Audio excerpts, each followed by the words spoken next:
Hi అండి అందరికీ. మీలో ఎంతమందికి బియ్యం పిండితో పాలకాయలు చేస్తాక అవంటే ఇష్టమో కామెంట్ చేసేయండి. పాలకాయలు అంటే నాకు చాలా ఇష్టం. ఆల్మోస్ట్ శ్రీకాకుళం సైడ్ ఉన్న వాళ్ళందరికీ పాలకాయలు అంటే తెలుసు.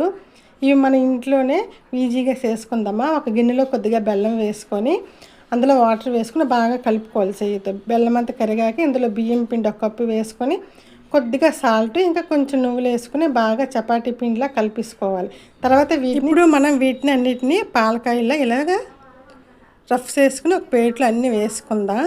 నేను అన్నీ చేస్తా, చూసారా ఎంత బాగా వచ్చాయో. ఇప్పుడు స్టవ్ ఆన్ చేసుకొని ప్యాన్ పెట్టుకొని ఆయిల్ వేసుకొని ఆయిల్ వేడయ్యాక ఈ పాలకాయలన్నిటిని వేసి బాగా ఫ్రై చేసుకుంటే అంతే. ఎంతో టేస్టీగా ఉన్న బెల్లం పాలకాయలు అయితే రెడీ. మీలో ఎంతమందికి ఇష్టమో కామెంట్ చేసేయండి. అలాగే నా చిన్న వీడియో లైక్ చేసి నా ఛానల్ సబ్స్క్రైబ్ చేసుకోండి ఫ్రెండ్స్. Okay, bye bye.